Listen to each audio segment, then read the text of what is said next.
જય શ્રી કૃષ્ણ મિત્રો, નિત્ય સત્સંગમાં આપ સૌનું સ્વાગત છે। આજે આપણે એકાદશીના વ્રતમાં ચોખાનું સેવન કેમ નથી કરવામાં આવતું તેની માહિતી જાણીશું। જો આ વિડીયો તમને પસંદ પડે તો લાઈક અને શેર કરી ચેનલને સબસ્ક્રાઇબ જરૂરથી કરજો।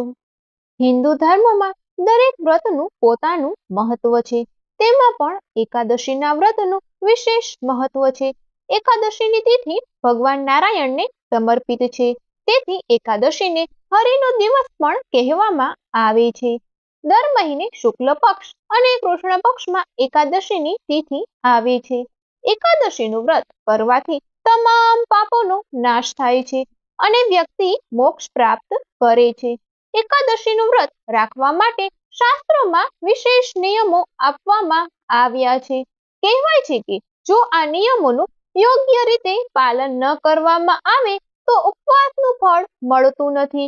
એકાદશીના દિવસે તામસિક ભોજન ન લેવું જોઈએ અને તેમાં ચોખા તો ન જ ખાવા જોઈએ।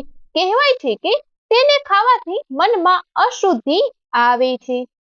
શાસ્ત્રોમાં કહેવામાં આવ્યું છે કે એકાદશીનું વ્રત ઇન્દ્રિયોને નિયંત્રિત કરવાના વિશેષ હેતુથી કરવામાં આવે છે, જેથી મન શુદ્ધ અને કેન્દ્રિત રહે।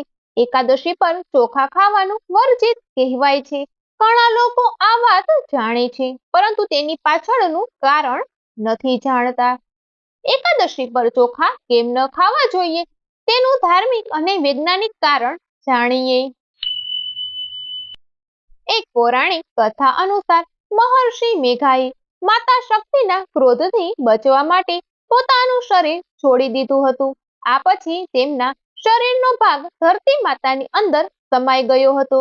એવું માનવામાં આવે છે કે જે દિવસે મહર્ષિનું શરીર ધરતીમાં સમાઈ ગયું હતું તે દિવસે એકાદશીની તિથિ હતી। કહેવાય છે કે મહર્ષિ મેઘાએ ચોખા અને જવના રૂપમાં પૃથ્વી પર જન્મ લીધો હતો। આ જ કારણ છે કે ચોખા અને જવને જીવ માનવામાં આવે છે, તેથી એકાદશી પર ચોખા ખાવામાં આવતા નથી। એકાદશી પર ચોખા ખાવા એ મહર્ષિ મેઘાના માંસ અને રક્તનું સેવન કરવા જેવું માનવામાં આવે છે।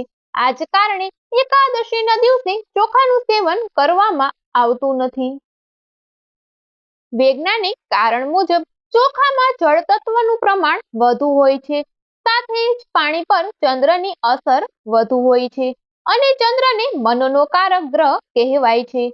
ચોખા ખાવાથી શરીરમાં પાણીની માત્રા વધે છે, જેના કારણે મન વિચલિત અને અશાંત થઈ જાય છે।